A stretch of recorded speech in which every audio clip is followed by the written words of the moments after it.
All right, you guys, I'm so excited for today. I found an amazing birth mama, and I'm so excited to hear more of her story. I've seen bits and clips. I met her over social media. This is one reason I love social media, is to help like find people, educate people. And I'm super excited to hear from her. And she's just, oh, I just love her already. And I don't even know her full story. So I'm excited to hear from her. Anyway, I have Samantha. Samantha, what one? Does it matter? Either. It doesn't matter. Awesome. So I will go ahead and I will turn the time over to her. And I'm so excited to hear her story. So go ahead. All right. Hey, everyone. As she stated, I'm Samantha, AKA the Samantha Rosetta, and I'm a birth mom of an adoptee. Like, I used to not really classify myself as that because I was afraid to, but I mean, my son is 18 years old, and my story started, I was 15. I was a 15-year-old who was pregnant. I did not have the sexual education. I didn't know nothing about sex. I was just doing something because it was a guy in my neighborhood I liked. And it's crazy because I was the biggest tomboy. When I say the biggest tomboy, and I mean I would dress like a boy, I wore like the basketball shorts, the hoodies, and everyone was so shocked when they found out I was pregnant. They're like, "Wait, I thought you liked the girls." Like, hey, I was, sneaking and doing my thing. And what makes me like so, I'm in a different place now, because when I first got pregnant, I was afraid, I was scared, I didn't know anything, and I was told I could not keep my baby. So that was one of the things that really, really made me have a cold heart towards family per se, because it was like, what do you mean? You're not even giving me a chance to even attempt to raise him. So I did grow up in the church because of my grandma. So I had two families that were willing to step in and help. They pretty much, one was like blood relation, and then the other were my mentors. So, I was like, okay, this is what we will do. He'll spend X amount of time with this family, and then X amount of time with this family. And then the plan was for me to go to college because I was a FSU lover, hence the colors. And it was like I was going to go to college, get my life together, come back and raise my son. But things didn't go that way. And I had him, it was April 1st, and everyone thought it was an April Fool's joke. No one believed that I was in labor. And when I had him, I had an emergency C-section because he had a blood clot that was the size of a baseball on his umbilical cord. And I was bleeding like I was having a miscarriage. So I was super scared. I called my mentor, his godmother, and was like, hey, I need to go to the hospital. But because I was 15, I had to go to the doctor's office first. And they were like, we got to give you a drug test. At the time, I didn't know any better because I'm like, why do I need to take a drug test? Like, I come and see you guys like weekly because I was high risk. And they're like, well, because of your age. And I'm like, whatever, do what you need to do. Because at this point, I'm bleeding through my clothes.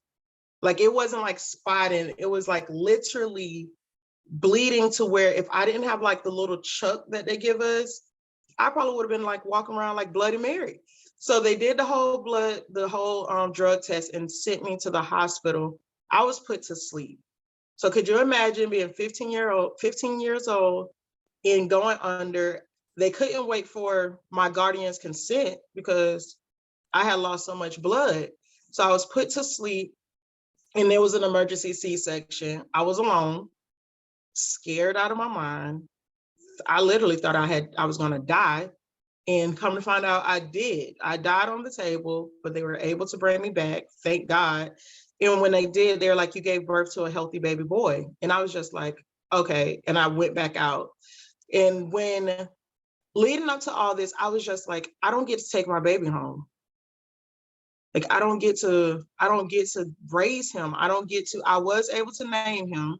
I lost two brothers prior to finding out I was pregnant. I lost a brother in 2013, and I lost another brother in 2014.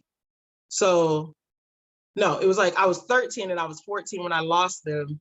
And then I got pregnant at 15 because at that point I was acting out. Like, I was just like, my two best friends had passed and no one cared. I was just getting attention from whoever would give it to me, and I ended up pregnant.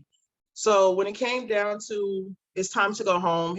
He ended up going with my mentors because at the time my cousin was out of town. And like I say, everyone thought it was a joke. Like everyone thought that you're not having a baby, like you're not doing till the 22nd.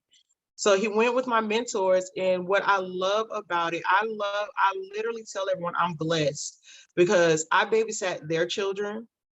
So I literally was a part of the family already. And when he went home with them, I did too. Like I literally was able to spend nights at their house, and I was able to get up in the middle of the night.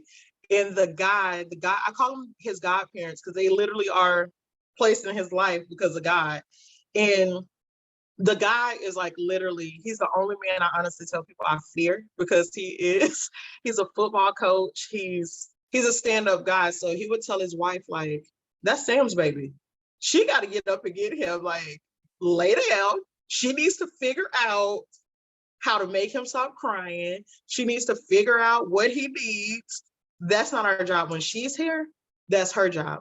I didn't go to homecoming. I didn't go to prom. I didn't go to any of those things because he coached at my rival high school. So of course, I was going to his games. That way I could be with my son.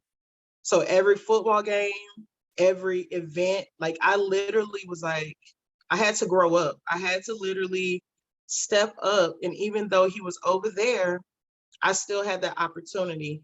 For the first couple of years of his life, he was allowed to come over to my home, but because of how I grew up and, the living situation and being told that I couldn't keep him to begin with, it didn't sit well with me nor his godparents. So probably after his like 6, like the visits really died down with him coming over. And at first I didn't understand. I'm like, you guys are taking my baby. And I literally found out later that we all was on the same page of why. I didn't legally let them adopt him until roughly between 5 and 8 years old. Like I didn't sign the papers when we left the hospital. So technically I could have taken him back. So I legally let him sign, and I signed. And the only requirement I had was he keeps my last name because he's my firstborn. He's a boy. He literally was like my little brother more than my son because I was so young. So I was like, the only requirement is he keeps the name I gave him and he keeps my last name. And they were okay with it. So that's what, to this day, his last name is hyphenated, but he still has the name I gave him. And over the years, it's just, I'm gonna be honest, I stepped back. I stepped back from the like the not, I would say co-parenting because I was involved with a lot of his stuff. He's a sports fanatic. He grew up in sports because Goddad was a coach. So you're playing baseball, basketball, track, football. He even did lacrosse. And like and I was just like, let me step back because I didn't feel like I could fully give him what he needed. But he know me. Like he know me as his birth mom. He knows me, he calls me Sam. He knows his siblings because I did end up having more kids after him. But everybody has a relationship. He recently graduated high school. I was included in that. Me and his godmom sat on the phone for 2 hours and cried. Like she called me and we normally text and she called, it was like 10:30 at night. And I'm like, what happened to my baby? And I answered the phone and she was like, our baby did it. Our baby graduated. He was like All-American. He was homecoming and prom king. He did football. He did go off to college. And it was just like, adoption is beautiful. To be a birth mom of an adoptee and him not be a statistic, because let's just be honest, like, being an African-American kid, a boy, it's like, they get a bad rep, but he literally, it's like, everyone says their child is perfect, but my son is literally like my baby. He's perfect. Like he is perfect. And he's the reason why I decided it was time to just step up and tell my story. Because I was 15 and I used to go to middle schools and talk to young girls because I was in the teen parent program. Yes. I used to go and talk to young girls about pregnancy, about life, self-love. And I used to pretend in the mirror that I was a speaker and I was an author and all of that great stuff. And here I am. It literally all started when I was 15. Instead of my life falling apart, it literally was mended together. Like I literally was brought to be like, you have a purpose, and your purpose is showing up for other birth moms, telling your story, speaking to young girls to at least because I was a teen parent. I wasn't 19, I wasn't 21, I was literally 15. And it's like at 15, you barely can take care of yourself, but you're having intercourse and you end up being in charge of somebody else's life. But choosing adoption was like the best thing for me. When I say the best thing, it was like, it's so beautiful. I can pull up to their house because they live in my county. They literally live like 30 minutes from me. So I do have that opportunity. The family always included me in parties, graduation, holidays. We text each other every Mother's Day, say, Happy Mother's Day. My fourth son, she came to the hospital, and it was just like, we're one big happy family. But I'm not going to sit and say that it doesn't get stressful. I'm not going to tell that lie because it does get stressful. You do wonder, what if I should have? But it's nothing that you really can do but embrace it and have that line of communication. I learned that the communication is what really helped me in my journey because I'm a birth mom forever. Adoption is forever. Once you sign those papers, that is forever. Everybody's included in marriage. I don't want to think of my baby getting married, but of course it's going to happen. It's just like my baby is going to get married to somebody one day. So it's just, I'm grateful. I'm grateful for the journey. I'm grateful for the family that my son was blessed with because it could have went a different way. I'm very blessed for them. I'm blessed for him. He's not my savior, but he's like the reason why I push so hard, right along with his brothers, because I'm a boy mom. I birthed 4 boys. So just like, I literally am grateful for who he turned out to be as well as me. So that's my story. It started at 15, literally losing my life giving birth, and him being the all-American kid, the kid where he's my twin. He tells me all the time when people see me, they're like, "Is Sam your mom? Sam's your mom, isn't she?" He wears glasses like me. It's just a boy version.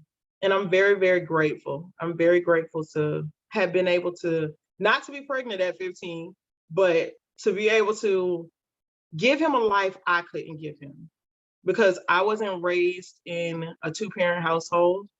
He was blessed to be raised and still is. He has the family, the parents where he always has a room at home.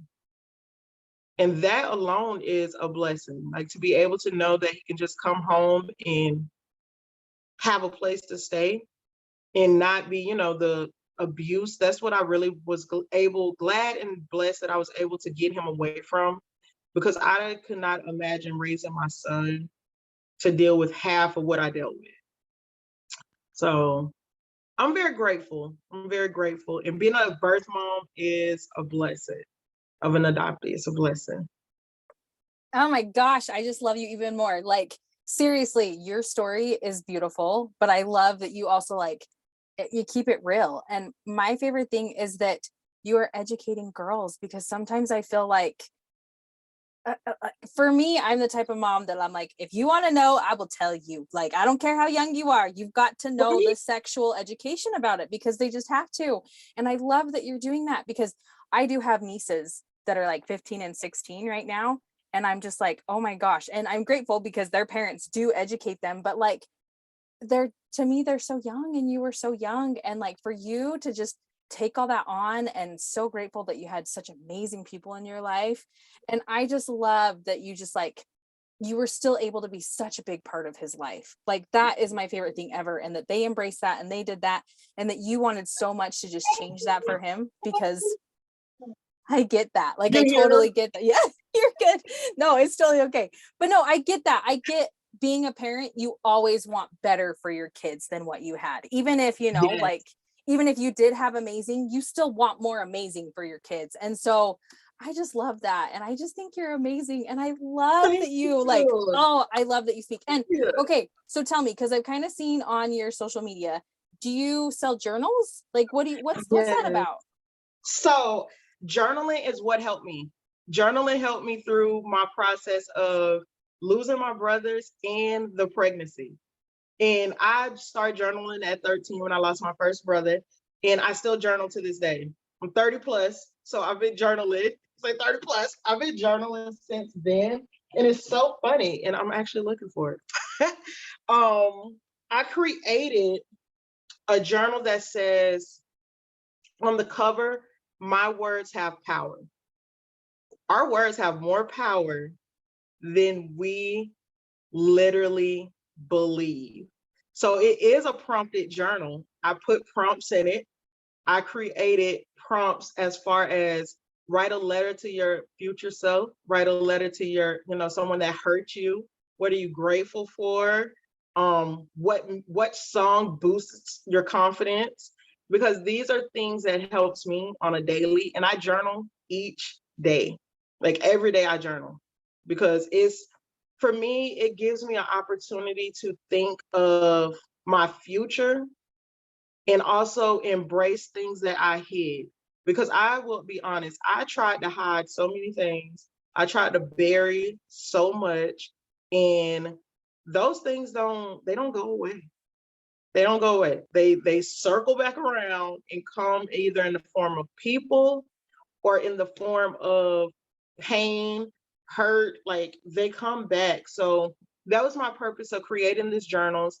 It does have a special note for me inside because I just love people. Like I just I just love, especially women. Like I'm all about women empowerment. So I created these journals with that in mind. And I'm also considering starting a clubhouse where we journal together. Like everyone comes and we just, I give the benefits of journaling and we just hang out and journal because I just like hanging out with women. Will you zoom me into those parties? I would love that. I would totally love that. And Of seriously, course. I love you even more because people probably think I'm such a weirdo because I'm such a people person. I love people and I'm totally all about that, like the self-love and all that kind of stuff. And that's beautiful. I'm gonna have to talk to you later That about your caught my journals. attention about you. Side note, when I seen self-love, I was like, she's my girl. She doesn't even know it. Like, Yes. it's my girl. I was like, self-love is that. And then something else about me, strength is my armor. That's why, that is something that I have stood firm on because I had to be strong. Like, I literally had to find strength from, and I can't even tell you where I found my strength from, but I knew that I've always been resilient. I've always been strong. And these things that should have broken me, they didn't, because literally at the same time, y'all gonna get exclusive information. Literally at the same time of me finding out I was pregnant, I was sexually taken advantage of the same time. Literally, like someone I was willingly being with, but then someone else literally took advantage of me. So it was just like, I have so much that I'm like, I had to get through a lot of things. And that leads to why I'm writing my book that is titled Life After Adoption and How to Cope as a Birth Mom. Because I've learned so much on this journey. Community is big for me. Like community helps us more than we want to admit. Because people always say, I don't need anybody. Okay, good for you. I can't tell a lot. Like I need someone to be able to just be like, can you believe today, these boys did this or this happened, or, I found out, because it was funny because my son's godmom, when she told me about her finding out that our baby was like, sexually active. And I'm like, wait, what? Wait, what? What do you mean? Supposed to be a virgin forever. Like, what are you talking about? What did you do? How did you handle? Like, I'm asking her now, how did you handle that? You're the mom, right? I'm just the birth mom. What did you do? Got to know our roles. Got to know our roles. Like that's your field. How did you handle that? So No, I love it. I love it so much. And like, seriously, you are so strong, because thank you. I'm a C-section mama, and I can't even fathom, like, oh my gosh, being like, why can I ask, is because you were bleeding so much they put you to sleep? Is that why? Okay. I had Okay. lost so much blood and I had to get the transfusions. I ended up having to get transfusions. At the time, being 15, you're not asking questions about whose blood is it. You're just like, wait. So now that I'm older, I'm like, wait, whose blood did I get? And then I have like the O type blood. So I'm just like, where did you find it? Because I've been told it's rare. Like, where did you find it? And recovery was crazy. Recovery. And I've had 4 C-sections. Like I'm C-section out. Like I'm no Oh, I more. feel you. No, I feel you. I've only had 3 and I'm done. Like I'm done. They're like, you need a girl. No, I don't. You're like, I'm good. Hi, little man. He woke up. Hi. I don't know if he can hear you. Can you say hi? No, Say hi. Can you wave? he's your twin. You should see my daughter. Okay, cool. No, I Like, like, say good morning. yes, exactly. No, and I think my favorite thing about it is, like, I've noticed you is like I said before, I love how empowerment you are towards women. And I, more than anything, I love that you're educating young girls, because I know, like, at least with the church that I'm in, I feel like there's a lot of times they don't educate that, because I feel like sex is such like a no, but it's like, which I get, but at the same time, it's like, you need to educate in order. It's happening. Yes.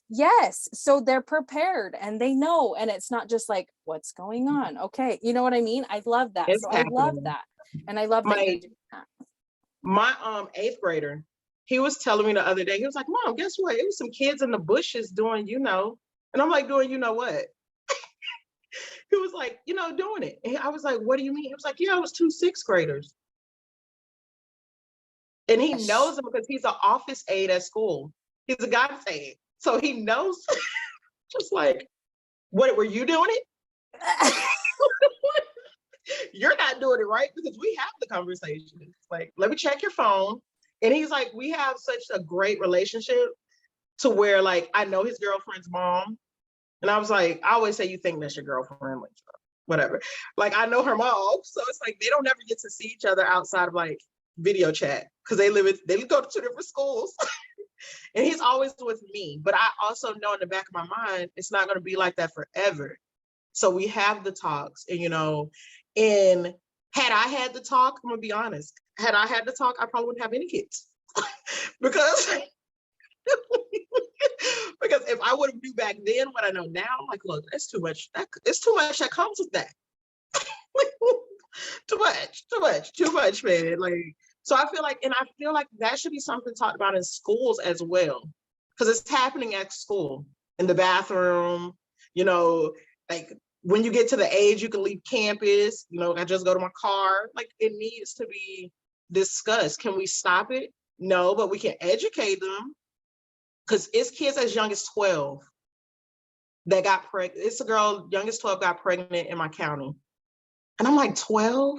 Yeah, that's so young. You're just starting puberty. That's so young. No, and I agree. I think it's just so taboo, but it totally 100% needs to be talked about more. Like, totally needs to be talked about more. And if it's going to make people feel uncomfortable, so what? Like, the repercussions that it's going to have for the future, like, it's going to, you know what I mean? Like, it's going to help educate them so they know what to do, and, boundaries or not bound, you know what I mean? Like, for them to be educated about it. So I love that. And for them to know that, to know if they know the signs. Because I was doing something, I didn't know what I was doing, but he was older, so he knew. And I was just following his lead because I liked him. But had I known, like, the consequence, even STDs, that's not talked about. So STDs and pregnancy, like, Those are things that needs to be discussed. And that's what I'm here for. That is my mission.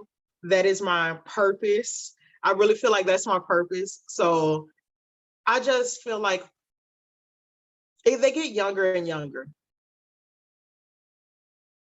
they get younger and younger. And we need to. No, keep on keeping on what you're doing. I'm not even kidding. Like, don't stop. Keep doing it, because I'm the type of parent, and I owe that all to my mom, is like anytime I had a question, she answered it. It didn't matter how young I was. Like, there were some questions I remember asking in elementary school. I'm like, ew, that's what? And she's like, you asked. I'm like, okay. Like, but I think I won't ask anymore. Yeah, it's so true though.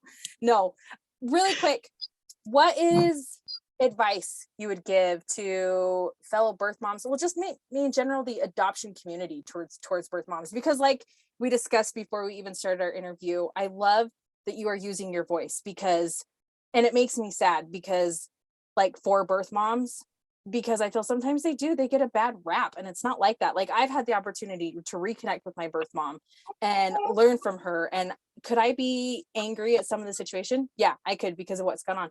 But I love that you're like me, to where it's like, how's that going to do any good?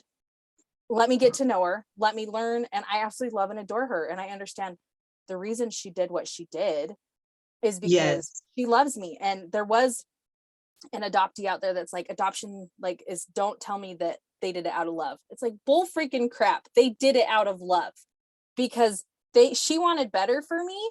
And if you don't want better, like, it's just in general, anybody who wants better for somebody, it's because of love. And it doesn't have to be adoption. It's, you know what I mean? Like, when you want better for people, It's common sense. yeah. Anyway, okay, sorry, I rambled there, but share some advice that you would give just like to the adoption community towards birth moms, because I'm with you, and I love that you're speaking out more. So go ahead, answer me that.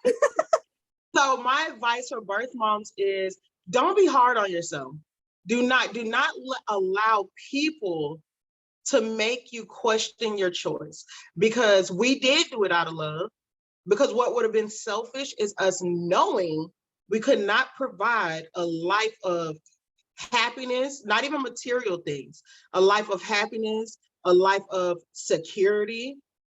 Like, that's what would have been selfish. So do not allow naysayers, because that's what they are, naysayers, to make you question your decision and make you feel bad, because this is something we live with for the rest of our life. This is something that we have to wake up every morning and think of our babies and wondering, what if this is a day that I can't reach out to him or her? Now what? So embrace your decision. You did it out of love.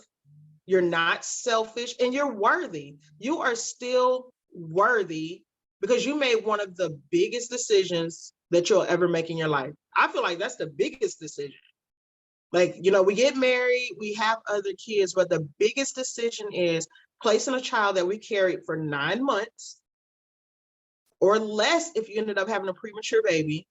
But we carried a child, and this child will forever know the sound of our heartbeat.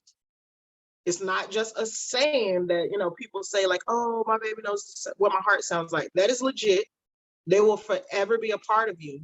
So remember, you are strong, you are worthy, and you are a dope woman. That's what it is. That is what it is. And the Samantha Rosetta is telling that to you. Oh, I love you. I wish I could just come hug you. Like, ooh, like seriously. No, and I love that, because there is another adoptee that I just interviewed recently, and she just met her bio mom a little while ago, and beautiful. Like, she was very hesitant. Her parents pushed her, like, not pushed her, but they really were like, you need to give me just a sec, bud. Give me just a sec. And so she went, and when they hugged, like, because her video went viral, but like when they hugged, it melted me, because I know when I meet my birth mom, and it makes me emotional, because I'm so grateful and I love everything that she did for me. But it's like you said, there is a part of me that is still with her, because she carried me for 9 months. And so I know when I hug her, I'm going to come. I don't even know if I'll be able to talk. It'll be just so much emotion. It'll be a lot. Yeah. It'll be a lot. So I'm excited for that day. We've seen each other face to face, but we've never, because she's in Colombia. So it's never, yeah. So I can't, like, with this stupid world the last couple of years, like, to try and get there. So I'm hoping I can get there sooner than later. But Well, I'm anything gonna be else? praying that you do. Oh, thank you. Thank you. Thank you. And seriously, you can be like my new best friend. I just love you. Listen, I'm gonna be liking all your stuff. I'm gonna be like, girl, Yes. listen, we need to do this. We need to do that. Like, Yes. seriously. Yes. Yes. No, But but I'm seriously. very grateful for you. Very. Well, And I well, applaud what you're doing. oh, thank you. And I appreciate you taking some time out of your morning to do this. Like, I really appreciate it. And you guys go follow her because I just love her so much already. She's a badass. And I love the mission that she's on because we're very, very alike in We're that right way. there So I absolutely together. love it. Yeah. We're right there together, girl. Yes. You're Anything my else? soul sister. Yeah. Hell yeah. I'll take that. Anything else you want to share? No, outside of that, you guys make sure to come check me out at I was gonna say I need to go change my name. You can catch me at Instagram at I am Samantha Rosetta. I do have a podcast, Soul Searching with Sam. I love that. And like I say, if you are into journaling, any of that, you don't even have to be a birth mom. You could be an adoptee. This journal is universal. And like I say, I'm very appreciative. Birth moms, adoptees, foster parents, adoption is beautiful. And don't let anyone tell you anything different. Everyone's story is different. But at the end of the day, us birth moms have sacrificed placing our little babies, because you guys will always be a birth mom's little baby, care how old you get. And we just made that choice to give you better. And I love, love, love everyone. And I'm so grateful and humble for this experience. Well, seriously, thank you so much. And I so appreciate it. And I'm just excited to get to know you more, like seriously. So thank you so much for taking some time out of your morning. I really appreciate it.